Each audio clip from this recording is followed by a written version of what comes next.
Hi friends, welcome to GVK study circle.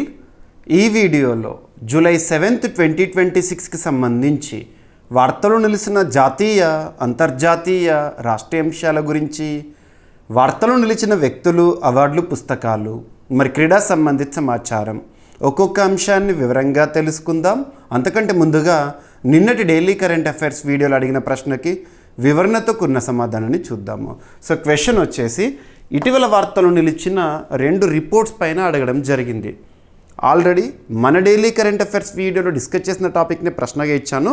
ప్రశ్నని మరొకసారి చూడండి. యానిమల్ డిస్కవరీస్ 2025 మరియు ప్లాంట్ డిస్కవరీస్ 2025 ఈ నివేదికలను ఏ సంస్థలు ప్రచురించాయి? ఈ నివేదికల ప్రకారము కొత్త జంతు మరియు వృక్ష జాతుల నమోదులో ఏ రాష్ట్రాలు మొదటి స్థానాల్లో ఉన్నాయి? Simple question.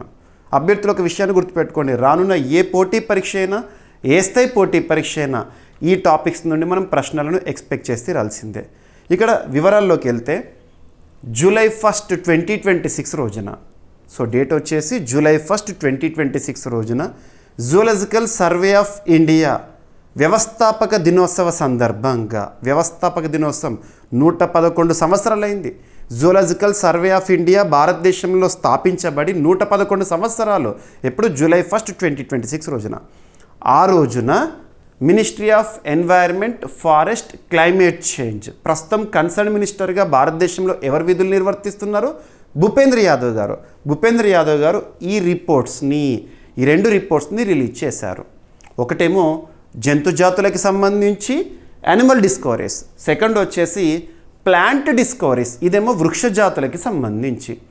మరి ఈ నివేదికలను ఎవరు తయారు చేశారు? పోటీ పరీక్షలో చాలా ఇంపార్టెంట్. సో యానిమల్ అనే పదం వచ్చింది అంటే జూలాజికల్ సర్వే ఆఫ్ ఇండియా గుర్తుకు రావాలి. Zoological survey of India 1916 July 1st స్థాపన జరిగింది. కోల్కతా కేంద్రంగా పనిచేస్తుంది. ప్రస్తుతం ZSI జూలాజికల్ సర్వే ఆఫ్ ఇండియాకి డైరెక్టర్ జనరల్గా ధృతి బెనర్జీ గారు విధులు నిర్వర్తిస్తున్నారు.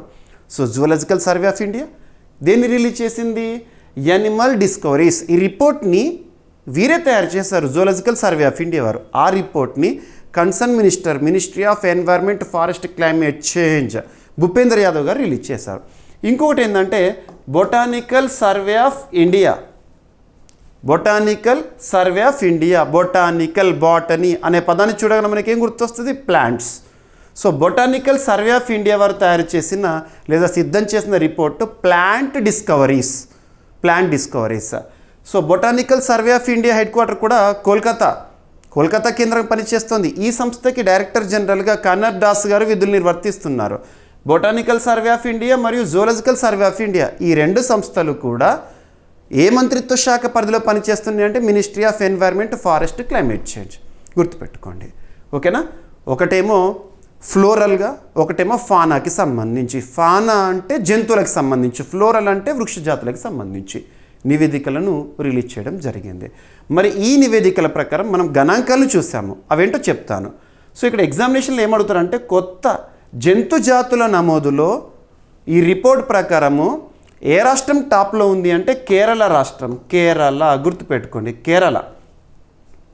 మరియు ప్లాంట్ డిస్కవరీస్ రిపోర్ట్ ప్రకారమేమో వృక్షాల నమోదులో, నూతన వృక్ష జాతుల నమోదులో అరుణాచల్ ప్రదేశ్ టాప్లో ఉంది. అరుణాచల్ ప్రదేశ్. సో కేరళనేమో జంతు జాతుల నమోదులో టాప్ ఉంది. ఏ రిపోర్ట్ ప్రకారము? యానిమల్ డిస్కవరీస్ 2025 రిపోర్ట్ ప్రకారము. అరుణాచల్ ప్రదేశ్ ఏమో వృక్ష నమోదులో, నూతన వృక్ష జాతుల నమోదులో టాప్ పొజిషన్లో ఉంది. According to which report? Plant discoveries 2025. Enough. ఇక ఈ రిపోర్ట్కి సంబంధించి వివరాల్లోకి వెళ్తే, so ministry of environment, forest, climate change concern మినిస్టర్గా ఉన్న భూపేంద్ర యాదవ్ గారు రీసెంట్గా కోల్కతాలో జరిగిన ఒక కార్యక్రమం, ఆ కార్యక్రమం ఏంటంటే zoological survey of India foundation day celebrations 111వ వ్యవస్థాపక దినోత్సవం జూలై 1st 2026 రోజున యానిమల్ డిస్కవరీస్ మరియు ప్లాంట్ డిస్కవరీస్ 2025 రిపోర్ట్స్ని విడుదల చేశారు. యానిమల్ డిస్కవరీస్ రిపోర్ట్నేమో ప్రతి ఏడాది కూడా జూలాజికల్ సర్వే ఆఫ్ ఇండియా వారు సిద్ధం చేస్తారు. ఇక ప్లాంట్ డిస్కవరీస్ రిపోర్ట్నేమో ప్రతి ఏడాది కూడా బొటానికల్ సర్వే ఆఫ్ ఇండియా వారు ప్రిపేర్ చేస్తారు. కొత్తగా గుర్తించిన జంతు జాతులు ఏంటని ఈ రిపోర్ట్లో తెలుస్తుంది, యానిమల్ డిస్కవరీస్లో. వృక్ష జాతులు ఏంటి అని చెప్పేసి ప్లాంట్ డిస్కవరీస్లో తెలుస్తుంది. సో ఇక ఫస్ట్ వచ్చేసి యానిమల్ డిస్కవరీస్ 2025 గడిచిన ఏడాదిలో భారతదేశంలో నూతన జంతు జాతులు ఎక్కడ నమోదైనవి, ఏమేమి నమోదైనవి అవన్నీ కూడా ఉంటాయి. 2025లో భారతదేశంలో 709 కొత్త జంతు జాతుల నమోదులు జరిగినాయి అంట. వీటిలో 483 శాస్త్ర ప్రపంచానికి కొత్త జాతులు అంట. 226 భారతదేశంలో తొలిసారిగా నమోదైన జాతులు ఉన్నాయంట. దీంతో భారతదేశంలోని మొత్తం జంతు వైవిధ్యము 105,953 జాతులకు చేరుకుందంట. గుర్తుపెట్టుకోండి, ఎగ్జామినేషన్ పాయింట్ ఆఫ్ వ్యూ అడుగుతారు. ఫానా స్పీసీస్ అని చెప్పొచ్చు. ఇక కొత్త జంతు జాతుల నమోదులో ఏ రాష్ట్రం టాప్లో ఉందన్నాను? కేరళ. ఈ రిపోర్టు ప్రకారము 98 కొత్త జంతు జాతులను కేరళ రాష్ట్రంలో 2025 ఇయర్లోనే గుర్తించారంట. ఆ తర్వాత 2వ స్థానంలో వచ్చేసేసి వెస్ట్ బెంగాల్, 3వ స్థానంలో కర్ణాటక, 4వ స్థానంలో అరుణాచల్ ప్రదేశ్. ఇది జంతు జాతులకి సంబంధించి. ఇక వృక్ష జాతుల విషయానికి వస్తే 2025లో భారతదేశంలో 353 వృక్ష వర్గాలు కొత్త జాతులు నమోదైనాయి. వీటిలో 339 జాతులు, 14 ఉపజాతులు సబ్స్పెసీస్ వాటిగా వర్గీకరించారు. వీటిలో 221 శాస్త్ర ప్రపంచానికి కొత్తవి అంట. 132 భారతదేశంలో తొలిసారిగా నమోదైన వృక్ష వర్గాలు అంట. కొత్త వృక్ష ఆవిష్కరణల్లో అరుణాచల్ ప్రదేశ్ మొదటి స్థానంలో ఉంది. సో ముఖ్యంగా చెప్పాలంటే ప్లాంట్ స్పీసీస్లో వృక్ష జాతుల గుర్తింపులో 2025లో ఏ రాష్ట్రం టాప్లో ఉందంటే అరుణాచల్ ప్రదేశ్. నెక్స్ట్ పొజిషన్లో ఉత్తరాఖండ్ ఉంది, ఆ తర్వాత కేరళ ఉంది. టాప్ 3. ఓకేనా? ఎన్ఎఫ్.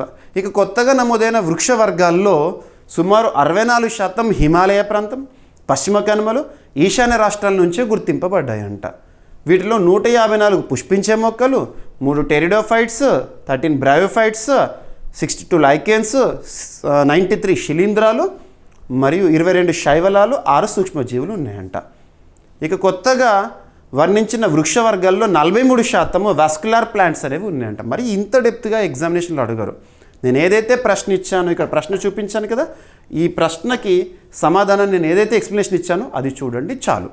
ఓకేనా? గణాంకాల పైన కూడా అడిగే అవకాశాలు తక్కువ. డైరెక్ట్గా రాష్ట్రాల పేర్లు గుర్తుంచుకోండి, ఎవరు రిలీజ్ చేశారు ఏంటి. ఎనఫ్. ఓకేనా? Right. Zoological survey of India ఎప్పుడు స్థాపన అండ్ దానికి సంబంధించిన basic points. Botanical survey of India 1890లో ఏర్పాటైంది, దానికి సంబంధించిన బేసిక్ పాయింట్స్. సో ఈ విధంగా ఒక టాపిక్లో భాగంగా ఒక రాష్ట్రం గురించి వచ్చిన, ఒక దేశం గురించి వచ్చిన, ఒక సంస్థ గురించి వచ్చిన, ఒక కూటమి గురించి వచ్చిన బేసిక్ పాయింట్స్ అన్నీ కూడా నేర్చుకోవాలి. అటువంటి పాయింట్స్ అన్నిటిని కూడా నేను మీకు చెప్తున్నాను. ఓకేనా? ఎనఫ్.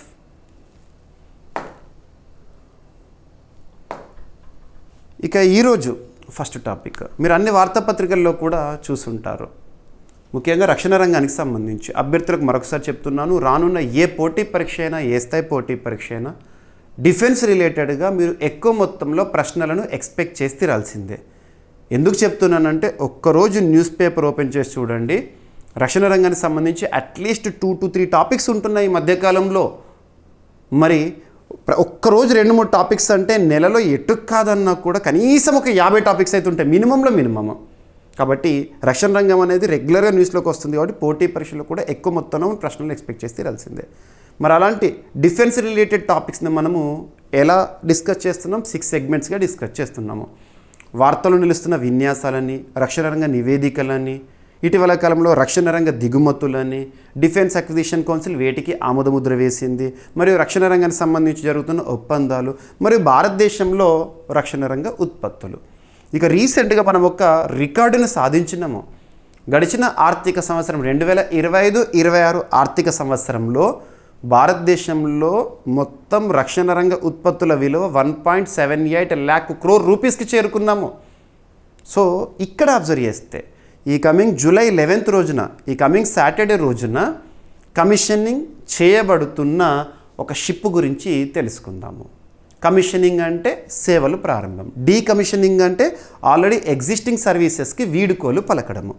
మీరు ఇటువంటి టాపిక్స్ చూస్తున్నప్పుడు ఆ షిప్ని లేదా ఆ ఉత్పత్తిని ఏ సంస్థ చేసింది, ఎవరు డిజైన్ చేశారు, ప్రత్యేకత ఏంటి, ఈ కోణంలో చూడండి. మరియు త్రివిధ దళాల్లో ఏ దళంలో సేవలు అందించనుంది. త్రివిధ దళాలు అంటే ఏంటి? మనకు 3 దళాలు ఉన్నాయి.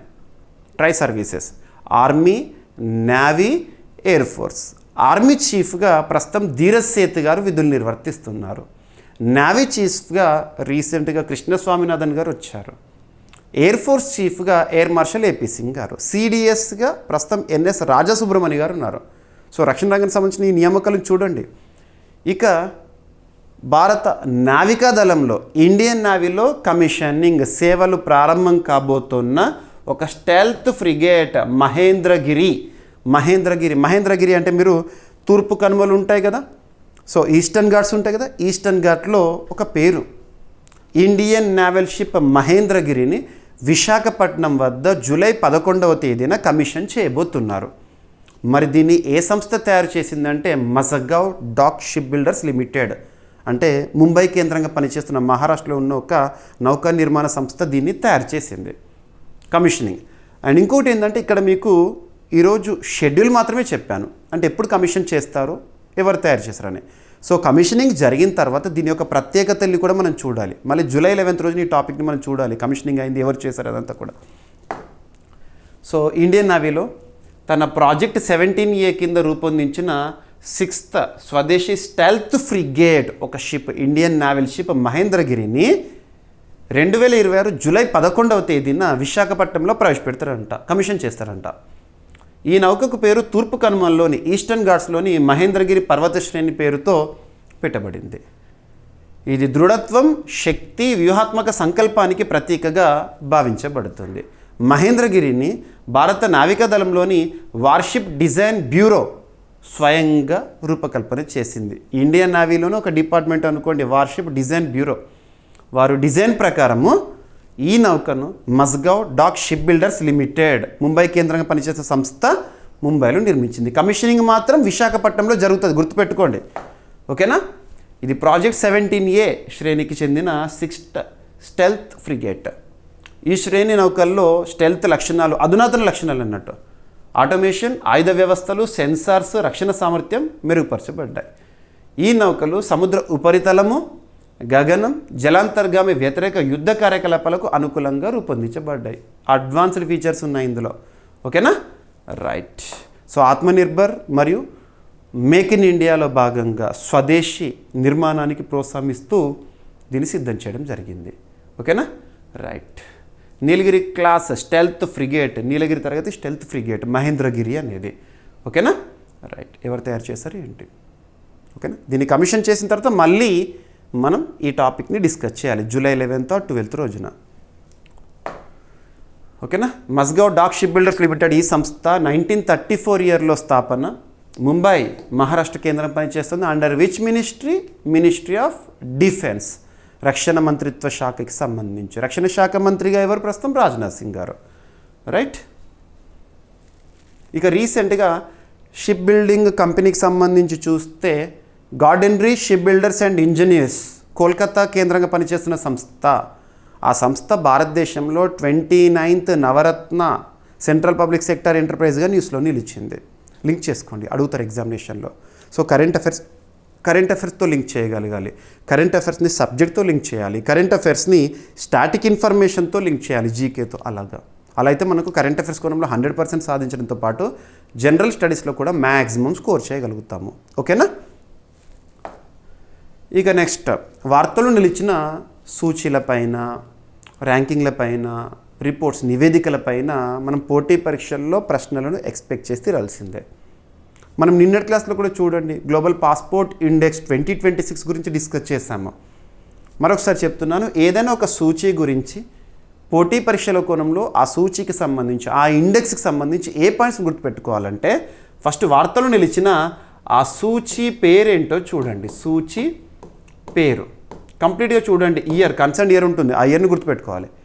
ఆ సూచీని విడుదల చేసే సంస్థ పేరేంటో చూడాలి. సంస్థ, ఆ సంస్థ యొక్క ప్రధాన కేంద్రం ఎక్కడ ఉంది? ప్రధాన కేంద్రం. ఆ సూచీలో టాప్ పొజిషన్లో నిలిచిన దేశం లేదా దేశాలు ఏంటి? టాప్ 3 గుర్తుంచుకోవాలి. ఆ సూచీలో భారత్ ఏ స్థానంలో ఉంది? భారతదేశం యొక్క ర్యాంకును చూస్తున్నప్పుడే ప్రస్తుత ర్యాంకును గుర్తుపెట్టుకుంటూ గతంలో ఇదే సూచీ లాస్ట్ ఇయర్ కానీ విడుదలవుతుంది కదా, అప్పుడు ఏ ర్యాంకులో ఉండేది భారత్, కంపారేటివ్ స్టడీ చేయాలి. ఆ సూచీలో మనం పురోగతి సాధించామో తిరోగత పడిపోయిందా ర్యాంక్, ఇటువంటి చూడాలి. కంపారేటివ్ స్టడీ పైన కూడా ఎగ్జామినేషన్లో అడుగుతారు. ఇక మిస్లీనియస్ పాయింట్స్ అంటే ఎన్ని దేశాలను కన్సిడర్ చేసి ఏ ఏ అంశాలను పరిగణలోకి తీసుకొని అంటే ఏ ఇండికేటర్స్ని కన్సిడర్ చేసి ర్యాంకులు ఇచ్చారు, ఇటువంటివి. సో ఇక్కడ అబ్జర్వ్ చేస్తే సూచీ పేరు వచ్చేసి sustainable development goals index 2026.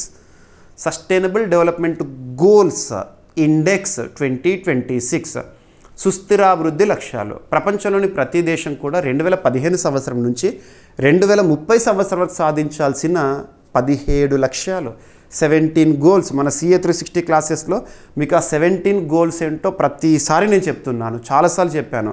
Goal number 1 ఏం చెప్తుంది, గోల్ నెంబర్ 2 ఏం చెప్తుంది, గోల్ నెంబర్ 3 ఏం చెప్తుంది, గోల్ నెంబర్ 17 ఏం చెప్తుంది. ఆ గోల్స్ అన్నీ గుర్తుపెట్టుకోవాలి, పోటీ పరీక్షలో వాటి నుండి క్వశ్చన్ వస్తుంది.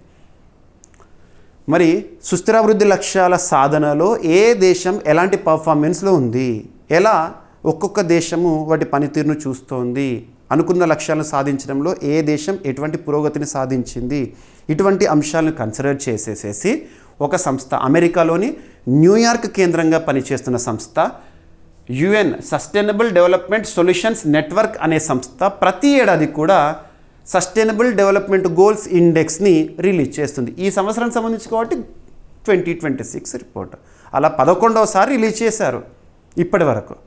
మరి ఈ సూచీలో భారతదేశము ఏ స్థానంలో ఉంది అంటే 94th పొజిషన్లో ఉంది, 94వ స్థానంలో.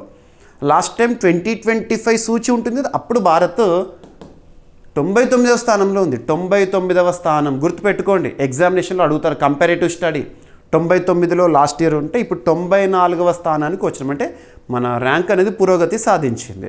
మరి భారత్ సాధించిన స్కోర్ ఏంటి అంటే 68.33.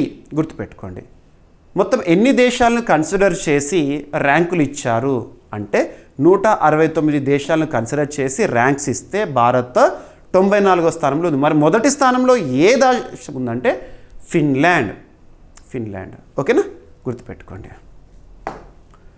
సో సస్టైనబుల్ డెవలప్మెంట్ రిపోర్ట్ లేదా సస్టైనబుల్ డెవలప్మెంట్ గోల్స్ ఇండెక్స్ 2026ని రీసెంట్గా United nations sustainable development solutions network వారు విడుదల చేశారు. అలా 11వ ఎడిషన్ ఈ సంవత్సరం విడుదలైంది. ఓకేనా. సో భారత్ 94వ స్థానంతో తన అత్యుత్తమ ర్యాంకుని సాధించింది. భారత్ యొక్క స్కోర్ వచ్చేసేసి ఎంత అని చెప్పాను, 68.3 అంట.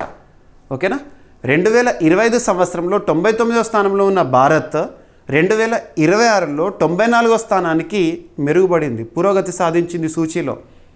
ఇక 2015 నుంచి భారత్ 112వ స్థానంలో ఉంటే అప్పుడు 2015లోనేమో 112వ స్థానం, ఇప్పుడు 2026లోనేమో 94వ స్థానం. అంటే 2015 నుంచి దాదాపు మనము 18 స్థానాలు మెరుగుపరుచుకున్నాము. ఫిన్లాండ్ టాప్ కంట్రీ అన్నాను కదా, ఈ సూచీలో, ఈ రిపోర్ట్లో, ఈ ఇండెక్స్లో ఫిన్లాండ్ యొక్క స్కోర్ ఎంత అంటే 87.4. గుర్తుపెట్టుకోండి, 87.4 అడుగుతారు. భారత్ యొక్క స్కోర్ 68.3. ఇక స్వీడన్ 86.3 స్కోర్తో 2వ స్థానము, డెన్మార్క్ 85.7 స్కోర్తో 3వ స్థానంలో ఉన్నాయి. దక్షిణాసియాలో భారత్, భూటాన్, మాల్దీవ్స్, నేపాల్, శ్రీలంకల కంటే వెనుకబడి ఉంది భారత్.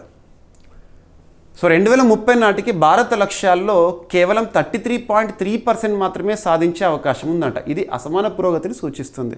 సస్టైనబుల్ డెవలప్మెంట్ గోల్స్ సాధన, ప్రతి దేశం కూడా 17 గోల్స్ని సాధించాలి కదా, ఆ 17 గోల్స్ని సాధించడంలో భారత్ కేవలం 33% మాత్రమే అవకాశాలు అంట సాధించే లక్ష్యము.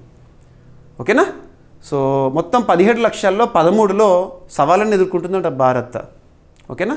ఆ ప్రధాన సవాళ్ళు ఏంటి, ఛాలెంజెస్ ఏంటి ఇండియా ముందు ఉన్నాయంటే ఆహార భద్రత లోపము, ఫుడ్ సెక్యూరిటీ, ఆరోగ్యం మరియు శ్రేయస్సు, లింగ సమానత్వం, జెండర్ ఈక్వాలిటీ, స్థిర నగరాలు, వాతావరణ మార్పు చర్యలు, పాలనా వ్యవస్థ. ఓకేనా. ముఖ్యంగా ఆహార భద్రత లోపం అనేది సమస్య చాలా తీవ్రతరంగా ఉంది భారతదేశంలో. పిల్లల పోషకాహార లోపం విషయంలో కానివ్వండి, పిల్లల వృద్ధి లోపము, అపరిపూర్ణ పోషణ, అధిక స్థూలకాయం పెరుగుదల, ఇవన్నీ కూడా న్యూయార్క్ కేంద్రంగా పనిచేస్తున్న సంస్థ చెప్తున్న ఆ రిపోర్ట్లోని పాయింట్స్ ఇవి. ఓకేనా. భారత్ గోల్ నెంబర్ 7 అంటే స్వచ్ఛమైన తక్కువ ఖర్చు శక్తి, మరియు గోల్ నెంబర్ 9 పరిశ్రమ ఆవిష్కరణ మౌలిక వసతులు రంగాల్లో మంచి పురోగతి సాధించిందంట. ఎస్. ఓకేనా. సో విద్యుత్ అందుబాటు, ఇంటర్నెట్ వినియోగము, బ్రాడ్బ్యాండ్ కనెక్టివిటీ పెరుగుదల, మౌలిక వసతులు మరియు డిజిటల్ సమగ్రత మెరుగుపడినట్టు చూపుతున్నాయి. వాస్తవం చెప్పాలంటే ఇండియాస్ డిజిటల్ ఇన్ఫ్రాస్ట్రక్చర్ అనేది చాలా అద్భుతంగా ఉంది. ఓకేనా. సో సస్టైనబుల్ డెవలప్మెంట్ రిపోర్ట్ లేదా సస్టైనబుల్ డెవలప్మెంట్ గోల్స్ ఇండెక్స్ 2026 విడుదల చేసిన సంస్థ ఏంటి, ఎన్నవది, ఎన్ని దేశాలను కన్సిడర్ చేసి ఇచ్చారు ఏంటి. ఓకేనా. రైట్. ఓకేనా. ఇక సస్టైనబుల్ డెవలప్మెంట్ గోల్స్లో 17 గోల్స్ ఉంటాయి, ఉపలక్ష్యాలేమో 169 ఉంటాయి. ఈ 17 గోల్స్ గుర్తుపెట్టుకోండి చాలు. ఓకేనా. సో సస్టైనబుల్ డెవలప్మెంట్ గోల్స్ ఆమోదం 2015. ఓకేనా. నేను ఏదైతే చెప్పానో అదంతా కూడా సింపుల్గా ఇక్కడ సింప్లిఫై చేసి ఇవ్వడం జరిగింది. రైట్. సో టాప్ 3 కంట్రీస్ మరియు ఇండియా 94th పొజిషన్. ఓకేనా. రైట్. ఇక United nations sustainable development solutions network New York కేంద్రం పనిచేసిన ఈ సంస్థ 2012 సంవత్సరంలో స్థాపకుడు వచ్చేసి బాన్ కి మూన్. ఇక నెక్స్ట్ హిస్టరీకి ఇంపార్టెన్స్ ఇస్తున్న 2 టాపిక్స్ ఈరోజు మీరు అన్ని న్యూస్ పేపర్స్లో కూడా చూడవచ్చు. ఒకటేమో ఆంధ్రప్రదేశ్కి సంబంధించి, ఒకటేమో తెలంగాణ రాష్ట్రానికి సంబంధించి. ఇక్కడ ఫస్ట్ కాన్సెప్ట్ చూద్దాము. చాలామంది అభ్యర్థులు ఏమనుకుంటారంటే history means study of the past. Yes, exactly. చరిత్ర అంటే ఎప్పుడో జరిగిపోయిన కాలం గురించి మనం నేర్చుకునేదే. కానీ అటువంటి హిస్టరీ గురించి ఇప్పుడు అప్డేట్స్ వస్తున్నాయి. ఎలా వస్తాయి అప్డేట్స్ అంటే, పురాతత్వ శాస్త్రవేత్తలు జరిపిన తవ్వకాల్లో చారిత్రక ఆధారం ఏదైనా బయటపడింది అనుకోండి. చారిత్రక ఆధారం అంటే శాసనం, ఇన్స్క్రిప్షన్ కానివ్వండి, కాయిన్స్ కానివ్వండి, అంటే నాణాలు కానివ్వండి, ఒకప్పటి కాలం నాటి పనిముట్లు కానివ్వండి బయటపడ్డాయి అనుకోండి. వాటికి సంబంధించి మనం అప్డేట్ని చూస్తున్నాము. కొత్త సైట్ ఏదైనా బయటపడితే చూడాల్సిందే. ఉదాహరణకు సింధు నాగరికత కాలానికి సంబంధించి బౌండరీస్ మనం చూస్తాము. కొత్త బౌండరీ కనిపించింది అనుకోండి, అప్డేట్ చేసుకోవాలి పుస్తకాల్లో. కాబట్టి హిస్టరీలో కూడా అప్డేట్స్ ఉంటాయి. ఓకేనా. సో ఇక్కడ అబ్జర్వ్ చేస్తే దేశంలోనే అత్యున్నతమైన రాజ్యాంగం, మన రాజ్యాంగంలో 4వ భాగము ఆదేశిక సూత్రాల గురించి చెప్తుంది కదా. Directive principles of state policy. These are the directives that are given to the government that is ruling us. మన ప్రభుత్వాలు ఏవైతే ఉంటే వాళ్ళకి రాజ్యాంగం ఇచ్చే డైరెక్టివ్సే ఆదేశిక సూత్రాలు. ఆర్టికల్ 36 నుండి 51 వరకు నేర్చుకుంటారు కదా. అందులో ఆర్టికల్ 49 ఏం చెప్తుంది? పురాతన ప్రాంతాలను, పురాతన కట్టడాలను, చారిత్రక ప్రదేశాలను సంరక్షించడం అనేది రాజ్యం యొక్క బాధ్యత. అంటే మన ప్రభుత్వాలు చూసుకోవాలి. అందుకోసం 1958లో చట్టం వచ్చింది, 1959లో రూల్స్ వచ్చినాయి. అలా ఇప్పుడు తెలంగాణ, ఏపీకి సంబంధించి 2 సైట్స్ గుర్తింపు పొందినాయి జాతీయ స్థాయిలో. అవి ఏంటంటే లొకేషన్స్ గుర్తుంచుకోండి. పాలంపేట అంటే ములుగు డిస్ట్రిక్ట్స్లో తెలంగాణ రాష్ట్రంలో. పాలంపేట శివాలయానికి జాతీయ ప్రాధాన్య స్మారక హోదా దక్కిందంట. ఆర్కియలాజికల్ సర్వే ఆఫ్ ఇండియా వారికి గుర్తింపుని ఇచ్చారు. ఆర్కియలాజికల్ సర్వే ఆఫ్ ఇండియా 1861లో స్థాపన, న్యూఢిల్లీ కేంద్రంగా పనిచేస్తోంది అండర్ మినిస్ట్రీ ఆఫ్ కల్చర్. ప్రస్తుతం మినిస్ట్రీ ఆఫ్ కల్చర్కి గజేంద్ర సింగ్ షెకావత్ గారు మంత్రిగా విధులు నిర్వర్తిస్తున్నారు, కేంద్ర మంత్రిగా. ఇక ఆర్కియలాజికల్ సర్వే ఆఫ్ ఇండియాకి యదువీర్ సింగ్ రావత్ గారు కీలక పదవిలో ఉన్న డైరెక్టర్ జనరల్గా. ఆర్కియలాజికల్ సర్వే ఆఫ్ ఇండియా వారు మన తెలంగాణ రాష్ట్రంలోని ములుగు జిల్లాలో ఉన్న పాలంపేట శివాలయం ఉంటుంది కదా, ఆ శివాలయానికి మాన్యుమెంట్ ఆఫ్ నేషనల్ ఇంపార్టెన్స్ హోదాని కల్పించారు. ఓకేనా. ఈ ప్రకటన ancient monuments and archaeological sites and remains act 1958 చట్టం కింద జారీ చేయబడింది. ఓకేనా. ఇక ఈ ఆలయ యాజమాన్యం కానివ్వండి, సంరక్షణ బాధ్యతలు కానివ్వండి, ఇక మీదట ఆర్కియలాజికల్ సర్వే ఆఫ్ ఇండియా ఆధ్వర్యంలో ఉంటాయంట. సో గుర్తింపుని అనౌన్స్ చేసిందేమో మినిస్ట్రీ ఆఫ్ కల్చర్ వారు. అందుకే మీకు చెప్తున్నాను, ఏదైనా ఒక సంస్థ గురించి చూస్తున్నప్పుడు అది ఏ మంత్రిత్వ శాఖ పరిధిలో పనిచేస్తుందో చెప్తున్నాను. ఇక్కడ ఆర్కియలాజికల్ సర్వే ఆఫ్ ఇండియా ఇక మీదట ఈ పాలంపేట శివాలయం గురించి ప్రత్యేక సంరక్షణ బాధ్యతలు తీసుకుంటుంది. కానీ అనౌన్స్మెంట్ ఎవరు చేశారు? Ministry of culture. గుర్తుపెట్టుకోండి.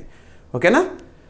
సో 0.275 ఎకర్స్ ఆలయ ప్రాంతాన్ని జాతీయ ప్రాధాన్య పురావస్తు కేంద్రంగా ప్రకటించారు. మాన్యుమెంట్ ఆఫ్ నేషనల్ ఇంపార్టెన్స్గా గుర్తింపు పొందిన పాలంపేట శివాలయం ఎక్కడ ఉంది, ఏ రాష్ట్రమో? మన రాష్ట్రం కూడా ఈజీ గుర్తుంటుంది. అదే వేరే కర్ణాటక రాష్ట్రంలో కానివ్వండి, తమిళనాడు రాష్ట్రంలో కానీ పోటీ పరీక్షలకు ప్రిపేర్ అభ్యర్థులు అడిగారు అనుకోండి, అది ఎక్కడో Palampet. So Telangana, AP confusion అవుతుంది. మనకు కూడా తెలంగాణ ఇది నేషనల్ ఇంపార్టెన్స్. ఓకేనా? సో ఇకపై ఆలయ యాజమాన్యం సంరక్షణ బాధ్యతలు ఆర్కియలాజికల్ సర్వే ఆఫ్ ఇండియా ఆధ్వర్యంలో ఉంటాయి. చట్టం ప్రకారం, ఈ చట్టం ప్రకారము ఆలయం చుట్టూ 100 మీటర్ల పరిధిని నిషేధిత ప్రాంతంగా, తదుపరి 200 మీటర్లను నియంత్రిత ప్రాంతంగా పరిగణిస్తారు. Protection, special protection. ఆలయం పరిసరాల్లో సంరక్షణ, నిర్మాణ అనుమతుల పర్యవేక్షణ నేషనల్ మాన్యుమెంట్స్ అథారిటీ నిర్వహిస్తుంది. గుర్తుపెట్టుకోండి. ఇక్కడ ప్రత్యేక సంరక్షణ, గుర్తింపు ఇటువంటి చూడాలి మీరు, యునెస్కో గుర్తింపుకు సంబంధించి కానివ్వండి. ఇకపోతే రీసెంట్గా అస్సాం రాష్ట్రంలో కూడా బోర్జులి వైల్డ్ రైస్ సైట్ అని చెప్పేసి మనం ఒక సైట్ గురించి చూసాము. బయోడైవర్సిటీ హెరిటేజ్ సైట్గా గుర్తింపు పొందింది అస్సాం రాష్ట్రంలో. సో అటువంటివి ఇంపార్టెంట్. ఎవరు గుర్తిస్తారు ఇవన్నీ? ఓకేనా? Right. Archaeological survey of India గురించి ఇందాకే బేసిక్ పాయింట్స్ చెప్పాను కదా, ఇవే పాయింట్స్. ఏదైనా ఒక సంస్థ గురించి చూస్తున్నప్పుడు సంస్థకు సంబంధించిన బేసిక్ పాయింట్స్ అన్నీ మనకు ఐడియా రావాలి. ఓకేనా? ఇక ancient monuments and archaeological sites and remains act 1958. ఓకేనా? సో అమాసర్ యాక్ట్ అంటారు. ఏ మంత్రిత్వ శాఖ పరిధిలో అమలవుతుంది ఈ చట్టము? Ministry of culture. ఓకేనా? రైట్. సంరక్షిత స్మారకాల చుట్టూ 100 మీటర్ల నిషేధిత ప్రాంతం ఉంటుంది. మరి 200 మీటర్ల ప్రత్యేకమైన నియంత్రణ చర్యలు ఉంటాయి. ఓకేనా? రైట్. నేషనల్ మాన్యుమెంట్స్ అథారిటీ 2010 సంవత్సరంలో స్థాపన. సంరక్షిత స్మారకాల పరిసరాల్లో నిర్మాణాలు, అభివృద్ధి కార్యకలాపాలను నియంత్రిస్తుంది. సో ఇక మన ఆంధ్రప్రదేశ్ రాష్ట్రానికి సంబంధించి కూడా సో గొట్టిప్రోలు కోటదిబ్బకి జాతీయ ప్రాధాన్య స్మారక హోదా. ఇందాక ఏదైతే పాలంపేట శివాలయంకి గుర్తింపు వచ్చిందో సేమ్ అదే గుర్తింపు తిరుపతి జిల్లాలోని ఈ ప్రాంతానికి రావడం జరిగింది. ఆంధ్రప్రదేశ్ రాష్ట్రంలోని తిరుపతి జిల్లా గొట్టిప్రోలు గ్రామంలోని కోటదిబ్బ పురావస్తు ప్రాంతానికి మినిస్ట్రీ ఆఫ్ కల్చర్ వారు మాన్యుమెంట్ ఆఫ్ నేషనల్ ఇంపార్టెన్స్ హోదాని కల్పించి అనౌన్స్ చేశారు. ఇక మీదట ఈ ప్రాంతం ఏదైతే ఉంటుందో ఆర్కియలాజికల్ సర్వే ఆఫ్ ఇండియా పరిధిలో ప్రత్యేక రక్షణ ప్రాంతంగా ఉండబోతోంది. ఓకేనా? రైట్. సేమ్ చట్టము. రైట్. ఎనఫ్. సో ఇందాక ఏదైతే తెలంగాణ సంబంధించి చట్టం చెప్పానో ancient monuments and archaeological sites and remains act 1958 ప్రకారము 100 మీటర్ల నిషేధిత ప్రాంతము, 200 మీటర్ల నియంత్రిత ప్రాంతంగా ఉంటుందంట. ఓకేనా? ఇక ఆర్కియలాజికల్ సర్వే ఆఫ్ ఇండియా 2019లో నిర్వహించిన తవ్వకాల్లో భారీ ఇటుకలతో నిర్మించిన కోట ప్రాకారంతో కూడిన విశాలమైన నివాస సముదాయం అవశేషాలు వెలుగులోకి వచ్చినాయి. అదే ప్రాంతం ఇప్పుడు ప్రత్యేక గుర్తింపు. ఆ తవ్వకాల్లో విష్ణుమూర్తి శిల్పము, మట్టి పాత్రలు కూడా లభించినాయి అంట. రైట్. ఎనఫ్. ఇక నెక్స్ట్ హిస్టరీకి సంబంధించి ఇంపార్టెన్స్ ఉన్న ప్రాంతాల గురించి డిస్కస్ చేస్తాం కాబట్టి హిస్టరీలో ఇంపార్టెన్స్ ఉన్న ఒక పర్సన్ గురించి ఇప్పుడు చూద్దాము. ప్రస్తుతం భారత ప్రధాని నరేంద్ర మోదీ గారు ఇండోనేషియా దేశ పర్యటనలో ఉన్నారు. ఇండోనేషియా. మరి ఈ పర్యటనలో భాగంగా ఈరోజు మీరు మార్నింగ్ బ్రేకింగ్ న్యూస్ చూస్తుంటారు. బ్రాహ్మోస్ మిసైల్ సంబంధించి ఇండోనేషియాతో జరిగిన ఒప్పందం. ఆ టాపిక్ని మనం రేపటి క్లాస్లో డిస్కస్ చేద్దాం, కంప్లీట్ ఇన్ఫర్మేషన్ని. సో ఇప్పుడు ఇండోనేషియాలో రవీంద్రనాథ్ ఠాగూర్ గారికి సంబంధించి ఉత్సవాలు జరుగుతాయి అంట. కొన్ని నెలల పాటు, ఎన్ని నెలలో చెప్తారు, దాదాపు 15 నెలల పాటు. ఎందుకు? సో రవీంద్రనాథ్ ఠాగూర్ గారు 1927 లేదా 1926-27 ఆ సమయంలో ఇండోనేషియా దేశ పర్యటన చేశారంట. ఆ పర్యటన యొక్క శతాబ్ది ఉత్సవాలను జరుపుతున్నారు ఇప్పుడు కొన్ని నెలల పాటు, ఇంపార్టెన్స్ ఇస్తూ. ఇటీవల కాలంలో మన భారతదేశానికి సంబంధించి లేదా మన సంస్కృతి చరిత్రకు సంబంధించి చాలా దేశాల్లో ఇంపార్టెన్స్ని మనం చూసాము. ఉదాహరణకు చెప్పాలంటే ఇజ్రాయెల్ దేశంలో ఛత్రపతి శివాజీ గారికి సంబంధించిన విగ్రహ ఆవిష్కరణ గురించి వార్త చూసాము. మరియు సుశ్రుతుడికి సంబంధించి ఫాదర్ ఆఫ్ సర్జరీ అని చెప్పేసి మనం చెప్తాం కదా, సుశ్రుతుడికి సంబంధించి ఒక బస్ట్ హాఫ్ స్టాచ్యూని రీసెంట్గా బ్రిటన్లో అన్వీల్ చేశాము. ఇక స్వామి వివేకానంద గారికి సంబంధించిన ఒక నిలువెత్తు విగ్రహాన్ని చికాగో కాన్సులేట్లో రీసెంట్గా ప్రారంభించాము. ఇవన్నీ ఇంపార్టెంట్. ఓకేనా? సో ఇప్పుడు రవీంద్రనాథ్ ఠాగూర్ గారికి సంబంధించిన ఉత్సవాలు, ఆ పర్యటన ఏ సంవత్సరం జరిగింది దానికి సంబంధించి ప్రత్యేక జ్ఞాపకంగా. ఇక ఇండోనేషియా దేశానికి సంబంధించి తరచూ మనం ఏదో ఒక అంశాన్ని వార్తల్లో చూస్తున్నాము. ఇండోనేషియా రాజధాని వచ్చేసేసి జకర్తా. కాకపోతే కొత్త రాజధాని వాళ్ళు నిర్మించుకుంటున్నారు. ఎందుకంటే జకర్తా దేశం అనేది because of rising sea level ఆ ప్రాంతం, రాజధాని ప్రాంతం మునిగిపోతుంది. కాబట్టి ఎత్తైన ప్రాంతాల్లో నుసంతరాన్ని అభివృద్ధి చేసుకుంటున్నారు. ప్రభువు సుబియాంతో గారు ఆ దేశాధినేతగా ఉన్నారు. లాస్ట్ ఇయర్ 2025 జనవరి 26 గణతంత్ర దినోత్సవ వేడుకల సందర్భంగా మన భారతదేశానికి పర్యటనకు వచ్చారు. గుర్తుంచుకోండి, అతిథిగా వచ్చారు ఆ ఇయర్. ఓకేనా. ఇక ఇటీవల కాలంలో తరచూ బద్దలవుతూ ఏదో ఒక అగ్నిపర్వతము, కొన్ని విపత్తులు ఇండోనేషియాకి సంబంధించి మనము అబ్జర్వ్ చేస్తున్నాము. రైట్. సో ఇండోనేషియా ప్రభుత్వము 2026, 2027 మధ్య 15 నెలల పాటు రవీంద్రనాథ్ ఠాగూర్ 1927 పర్యటనకు 100 సంవత్సరాలు పూర్తయిన సందర్భంగా ప్రత్యేక కార్యక్రమాలను నిర్వహించనుంది. ఇటువంటివి మనం చూస్తున్నాం. యుఏఈ, యునైటెడ్ అరబ్ ఎమిరేట్స్ ఏమో మన వందే మాతరంకి సంబంధించి 150 ఇయర్స్ సెలబ్రేషన్స్ని వాళ్ళు కూడా జరుపుతున్నారు. ఇటువంటివి చూడాలి ఏ దేశంలో ఏం జరుగుతున్నాయని. ఈ విషయాన్ని ఇండోనేషియాలో భారత రాయబారి సందీప్ చక్రవర్తి గారు ప్రకటించారు. ఈ వేడుకల్లో ప్రదర్శనలు, సాంస్కృతిక కార్యక్రమాలు, విద్యా మార్పిడి కార్యక్రమాలు నిర్వహించబడతాయి. ఈ సందర్భంగా ఠాగూర్ దేవంతర విద్య సాంస్కృతిక మార్పిడి కార్యక్రమం ప్రారంభించనున్నారంట. ఇండోనేషియా విద్యావేత్తకి హజార్ దేవంతర ఠాగూర్ యొక్క శాంతినికేతన్ విద్యా విధానం నుంచి ప్రేరణ పొందారు. సరిపోతుంది ఇదంతా కూడా. ఏ దేశంలో జరపను ఉన్నారు ఏంటి, ఓకేనా. సో ఇదంతా కూడా మీకు స్క్రిప్ట్ ఇస్తాను మళ్ళీ ఎలాగో. మన CA 360 కోర్సులో నేను ఇక్కడ చూపించే ప్రతి ఒక్క స్లైడ్కి సంబంధించి PDF ఉంటుంది, మీరు డౌన్లోడ్ చేసుకోవచ్చు. క్లాస్ ఎక్స్ప్లెనేషన్ విన్న తర్వాత అదంతా ఒక్కసారి చదవండి, ఎనఫ్. సో ఇండోనేషియాకి సంబంధించిన basic points. Republic of Indonesia ఆగ్నేయ ఆసియా ప్రాంతంలోని ఒక దేశము. జకర్తా క్యాపిటల్, కొత్త రాజధాని నుసంతర నిర్మాణంలో ఉంది. Currency Indonesia రూపియా. అక్కడ అధ్యక్షుడిగా ప్రభువు సుబియాంతో గారు విధులు నిర్వర్తిస్తున్నారు. ఓకేనా. ఇండియన్ ఓషన్ మరియు పసిఫిక్ మహాసముద్ర ప్రాంతం మధ్యలో ఉన్న ఒక country. Pacific ring of fire ప్రాంతంలోని ఒక దేశము. Group of islands, archipelago. ఓకేనా. రైట్.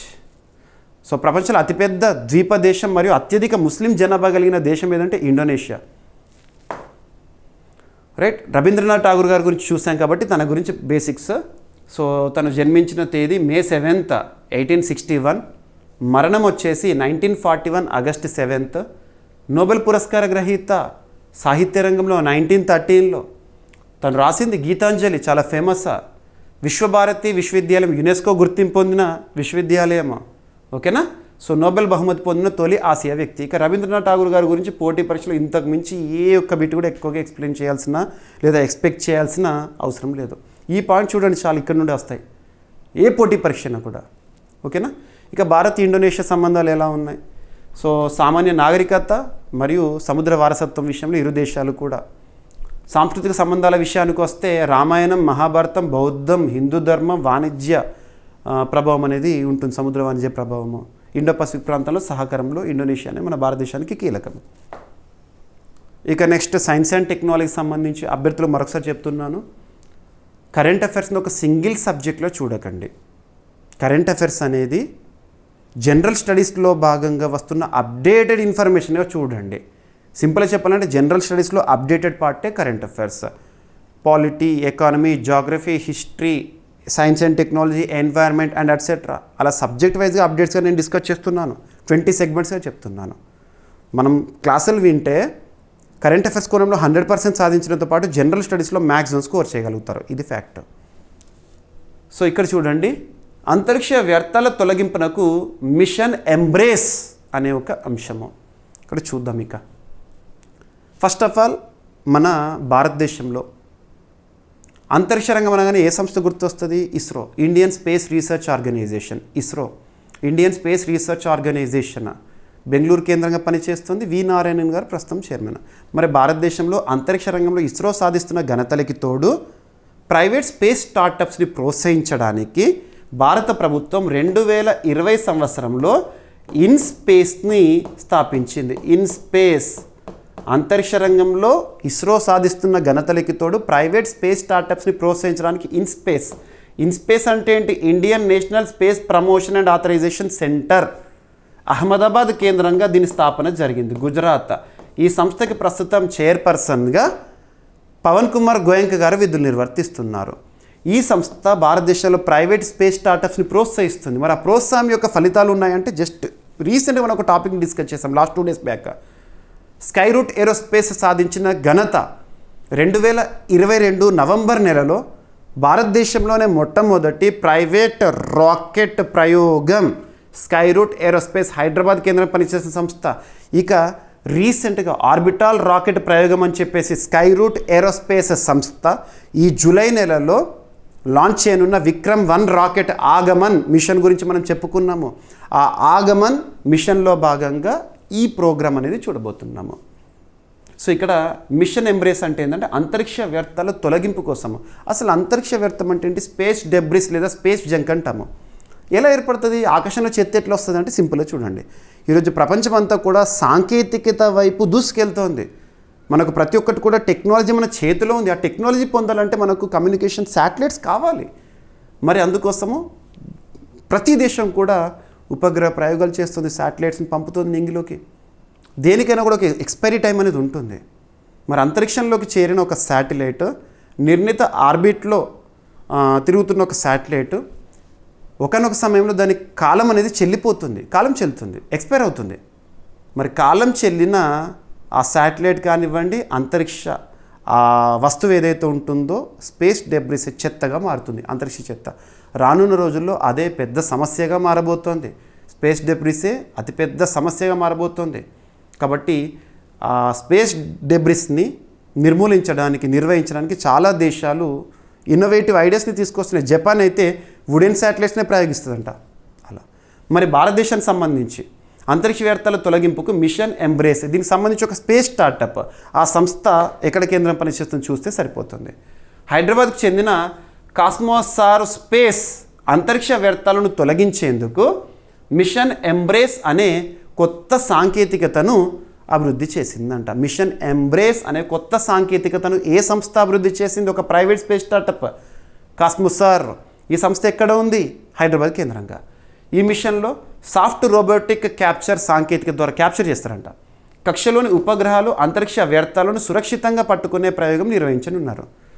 ఈ పేలోడ్ని స్కైరూట్ ఏరోస్పేస్ రూపొందించిన విక్రమ్-1 రాకెట్ ద్వారా మిషన్ ఆగమన్ కింద 2026 జూలై 12 నుంచి ఆగస్టు 4 మధ్యలో ప్రయోగించని ఉన్నారంట. ఓకేనా? సో మిషన్ ఆగమన్లోనే ఈ కార్యక్రమం, ఈ సాంకేతికత కూడా. కక్షలో ఉన్న పనిచేయని ఉపగ్రహాలు అంతరిక్ష వ్యర్థాలను తొలగించేందుకు 2 వ్యోమ నౌకల వ్యవస్థను కాస్మోసార్ అభివృద్ధి చేస్తుంది. ఇక నెక్స్ట్ ఒక సదస్సు లేదా సమావేశము, సమ్మిట్స్ అండ్ కాన్ఫరెన్సెస్. ఏ పోటీ పరీక్ష అయినా, ఏ స్థాయి పోటీ పరీక్ష అయినా సమ్మిట్స్ కాన్ఫరెన్సెస్ పైన తప్పనిసరిగా ప్రశ్నలను ఎక్స్పెక్ట్ చేస్తే రాల్సింది. ఏదైనా ఒక సదస్సు గురించి చూసినప్పుడు ఆ సదస్సు లేదా సమ్మిట్ యొక్క పేరు చూడండి, ఎన్న వెడిచినా చూడండి, షెడ్యూల్ ఎప్పుడు జరిగింది, డేట్స్ ఎక్కడ జరిగింది, నెక్స్ట్ థీమ్, నెక్స్ట్ ఎవరు నిర్వహించారు. ఈ పాయింట్ చూస్తే చాలు, అది ఏదైనా సరే. ఇక థీమ్ విషయానికి వస్తే ఆ థీమ్ ఏ లాంగ్వేజ్లో ఉంటే అదే లాంగ్వేజ్లో గుర్తుపెట్టుకోవాలి, ఎట్టి పరిస్థితులను ట్రాన్స్లేషన్ చేయకూడదు. సో ఇక్కడ అబ్జర్వ్ చేస్తే సింపుల్గా చూడండి, 29th national conference on e governance. So national conference on e governance అంటే భారతదేశంలో సుపరిపాలన పైన జరిగిన ఒక జాతీయ సదస్సు. తెలుగులోకి ట్రాన్స్లేట్ చేయకండి చెప్తున్నాను. ఎన్న ఎడిషన్ అంటే ఇది 29th ఎడిషన్ అంట. మరియు వికసిత్ భారత్ లక్ష్యాలను దృష్టిలో ఉంచుకొని ఈ సదస్సును నిర్వహించారు. వికసిత్ భారత్ అంటే ఏంటి? మన భారతదేశానికి స్వాతంత్రం వచ్చి 100 సంవత్సరాల అద్భుత గడియలను చూడబోతున్న సందర్భం 2047. అప్పటికి సాధించాల్సిన లక్ష్యాలు ఉన్నాయి, భారత ప్రభుత్వం ప్రకటించిన ఆ లక్ష్యాలను దృష్టిలో పెట్టుకొని ఈ సదస్సుని 29th నేషనల్ కాన్ఫరెన్స్ ఆన్ ఈ గవర్నెన్స్ని నిర్వహించారు. ఎప్పుడు నిర్వహించారు? జూలై 2026 మంత్ గుర్తుంచుకోండి, లేదంటే జూలై 1, 2 తేదీల్లో నిర్వహించారు. ఎక్కడ నిర్వహించారు? రాజస్థాన్ రాష్ట్ర రాజధాని జైపూర్లోని రాజస్థాన్ ఇంటర్నేషనల్ సెంటర్లో నిర్వహించడం జరిగింది, రాజస్థాన్ రాష్ట్ర ప్రభుత్వ సహకారంతో. మరి ఈ సదస్సు యొక్క థీమ్ ఏంటి? థీమ్ విషయానికి వస్తే AI enabled data driven and secure digital governance. థీమ్ని ఎట్టి పరిస్థితుల్లోనూ ట్రాన్స్లేషన్ చేయకండి. ఓకేనా? ఇక మరి ఈ సదస్సును ఎవరు నిర్వహించారు? ఏ మంత్రిత్వ శాఖ పరిధిలో నిర్వహించారు? ఏ కేంద్ర మంత్రిత్వ శాఖ? So department of administrative reforms and public grievances, department of pension and pensioners welfare మరియు రాజస్థాన్ రాష్ట్ర ప్రభుత్వ సహకారము. ఓకేనా? గుర్తుపెట్టుకోండి. వికసిత Bharat, AI enabled, data driven and secure digital governance అనేది థీమ్. ఓకేనా? మొట్టమొదటిసారి ఇటువంటి సదస్సు 29th ఎడిషన్ అంటుంది కదా, ఫస్ట్ టైం 1997లో జరిగింది. అలా ప్రతి ఏడాది కూడా జరుగుతూ వస్తుంది ఆల్మోస్ట్. ఓకేనా? Right. So department of administrative reforms and public grievances ఏ మంత్రిత్వ శాఖ పరిధిలో పనిచేస్తుంది అంటే ఈ శాఖ personal public grievances and pension మంత్రిత్వ శాఖ. ఓకేనా, రైట్. ఇక నెక్స్ట్ వార్తల్లో వ్యక్తుల గురించి చూద్దాం మరియు awards related topics. So Peru అధ్యక్ష ఎన్నికలు ఇటీవల ముగిస్తున్నాయి. ఆ దేశానికి నూతన దేశాధినేతగా నూతన అధ్యక్షురాలు అనేవారు రావడం జరిగింది, ఒక మహిళ. గతంలో మనం చూసాము పెరు దేశ చరిత్రలోనే మొట్టమొదటి మహిళా అధ్యక్షురాలు డినా బోలువాటే అని చెప్పేసి తన పదవీ కాలంలో జరిగిన ఆ దేశంలో గొడవలు, అంతర్గత గొడవలు, ఎమర్జెన్సీ సిచ్యువేషన్, మచుపిచ్చుని కూడా అక్కడ క్లోజ్ చేసేసారు, ఆ రాకపోకలని, ఇవన్నీ మనం చూసాం గతంలో పెరుకు సంబంధించి. సో ఏదైనా ఒక దేశం గురించి చూసినప్పుడు ఫస్ట్ ఏం చేయాలంటే లొకేషన్ చూడాలి. సో పెరు దేశం విషయానికి వస్తే సౌత్ అమెరికా కాంటినెంట్లో ఉంటుంది. సౌత్ అమెరికా కాంటినెంట్లో వెస్టర్న్ సైడ్ ఉండే ఒక దేశము పెరు. పెరు దేశ రాజధాని లీమా, గుర్తుపెట్టుకోండి. ఓకేనా. ఆ దేశంలో రీసెంట్గా ప్రెసిడెన్షియల్ ఎలక్షన్స్ జరిగినాయి, అధ్యక్ష ఎన్నికలు జరిగినాయి. ఇటువంటి టాపిక్ చూస్తున్నప్పుడు అధ్యక్ష ఎన్నికల్లో గెలుపొందిన వారు నేత పేరు చూడాలి, అట్ ద సేమ్ టైం తన రాజకీయ పార్టీ ఏంటో చూడాలి. ఎందుకంటే ఎగ్జామినేషన్లో ఆ రాజకీయ పార్టీ పేరును కూడా అడుగుతున్నారు. దీనికి బెస్ట్ ఎగ్జాంపుల్ ఏంటంటే 2024 సంవత్సరంలో మన తెలుగు రాష్ట్రాల్లో జరిగిన గ్రూప్స్ ఎగ్జామినేషన్స్లో అప్పుడు 2024 సంవత్సరంలో శ్రీలంక దేశంలో అధ్యక్ష ఎన్నికలు జరిగినాయి. అనుర కుమార దిశనాయక్ గారు అప్పుడు గెలుపొందినారు అధ్యక్షునిగా. తన రాజకీయ పార్టీ ఏంటని అడిగారు, అలా అడుగుతారు. కాబట్టి నేను ఏ టాపిక్ అయినా ఇలాంటివి చెప్పినప్పుడు, ఒక దేశానికి నూతన ప్రధాని అని, ఒక దేశానికి నూతన అధ్యక్షుడు అని చెప్పినప్పుడు వాళ్ళ రాజకీయ పార్టీ పేరును ఖచ్చితంగా చెప్తాను.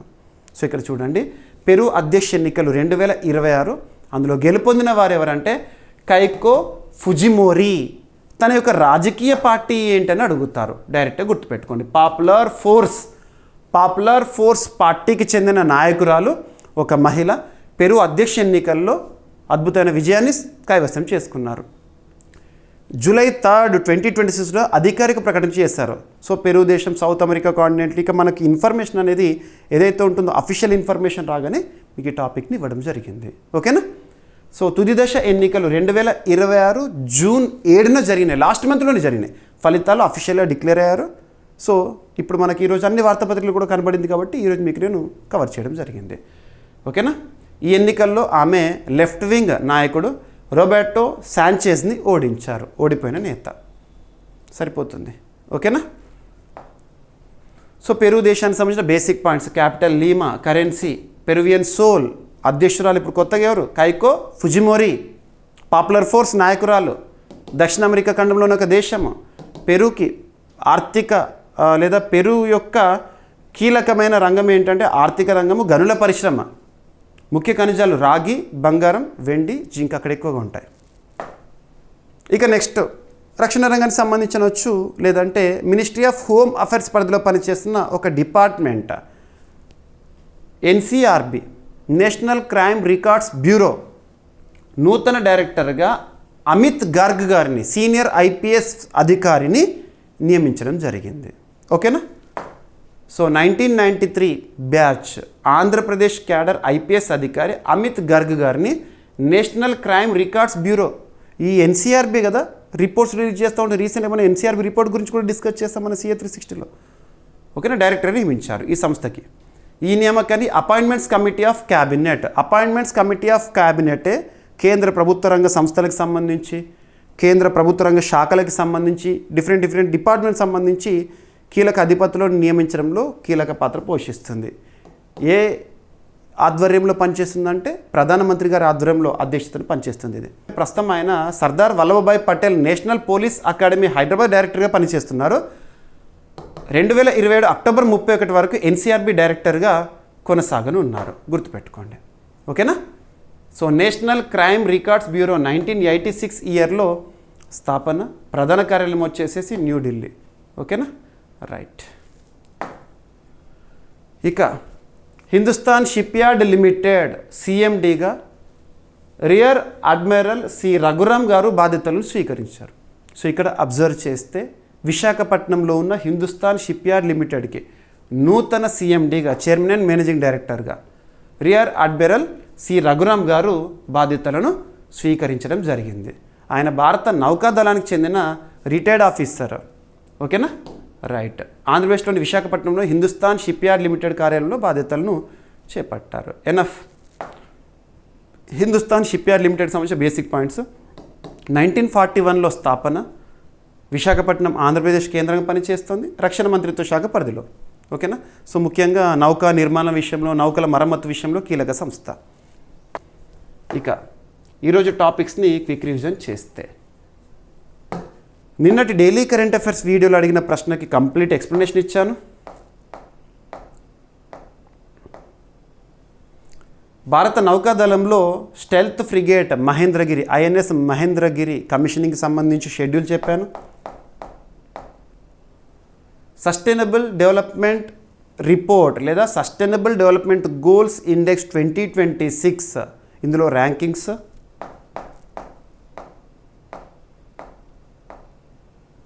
పాలంపేట శివాలయానికి జాతీయ ప్రాధాన్య స్మారక హోదా ఏ చట్టం ఆధారంగా ఎవరు ప్రకటించారు, ఎవరి సంరక్షణలో ఇది ఇప్పుడు స్పెషల్ ప్రొటెక్షన్లో ఉంటుంది.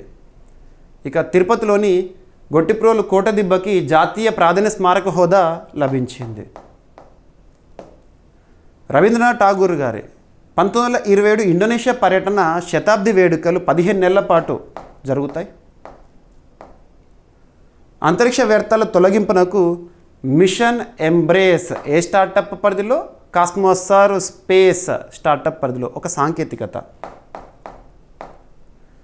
ఇక గగన్యాన్ మిషన్ కోసం సాల్వ్ అంటే ఏంటి, దాన్ని విజయవంతంగా పరీక్షించింది ఇస్రో. ప్రత్యేకతలు ఏంటి? Under water fiber optic sensing system సంబంధిత అంశంతో డిఆర్డిఓ న్యూస్లో ఉంది. India joins UN's first global dialogue on AI governance in Geneva. So July 6th July 7th ఈ రోజు వరకు జెనీవా స్విట్జర్లాండ్లో జరిగిన ఒక సదస్సు, మొట్టమొదటిది. సెకండ్ సమ్మిట్ ఎక్కడ జరగబోతోంది, షెడ్యూల్ ఏంటి, ఇవన్నీ అడుగుతారు. ఎవరు నిర్వహించారు సదస్సుని? ఇక 29th national conference on e governance 2026 ఎక్కడ జరిగింది, ఎప్పుడు జరిగింది, థీమ్ ఏంటి, ఎవరు నిర్వహించారు? పెరు అధ్యక్ష ఎన్నికలు ఫలితాల గురించి చూసాము. ఆ దేశానికి నూతన అధ్యక్షురాలు ఎవరు, ఏ పార్టీ? ఇక ఎన్సీఆర్బీ నూతన డైరెక్టర్గా అమిత్ గర్గ్ గారు నియమితులయ్యారు. హిందుస్థాన్ షిప్యార్డ్ లిమిటెడ్ సిఎండిగా రియర్ అడ్మైరల్ సి రఘురామ్ గారు బాధ్యతలు స్వీకరించారు. కవి సచ్చిదానందన్ గారికి, మలయాళ రచయితకి విశ్వంబర జాతీయ పురస్కారం అనేది ఎంపిక అవ్వడం జరిగింది తాను. సో ఈ నెలలోనే పురస్కార ప్రదానోత్సవం జరుగుతుంది. ఇక ఈరోజు ప్రశ్న, గ్లోబల్ పాస్పోర్ట్ ఇండెక్స్ 2026లో భారత్ ఏ స్థానంలో ఉంది? ఈ సూచిని విడుదల చేసే సంస్థ ఏది? ఈ సూచిలో మొదటి స్థానంలో ఉన్న దేశం ఏది? ఓకేనా. అభ్యర్థులు ప్రతిరోజు మన డైలీ కరెంట్ అఫైర్స్ వీడియో చూడండి, మీకు ప్రతిరోజు అందిస్తున్నాను. సో కంటెంట్ ఎక్స్ప్లెనేషన్ అంతా విన్న తర్వాత ఈ టాపిక్స్లో భాగంగా మీకు చూపించిన స్క్రిప్ట్ ఏదైతే ఉంటుందో ప్రతి ఒక్కటి కూడా పీడిఎఫ్ రూపంలో మన CA 360 కోర్సులో అందుబాటులో ఉంటుంది. డౌన్లోడ్ చేసుకొని చదవండి. ఏమైనా మిస్లీనియస్ టాపిక్స్ ఉన్నాయనుకోండి, నో నీడ్ టు వర్రీ, రేపటి క్లాస్లో జోడించి డిస్కస్ చేద్దాం. ప్రతిరోజు క్లాస్ని మాత్రం తప్పనిసరిగా చూడండి. ఓకేనా.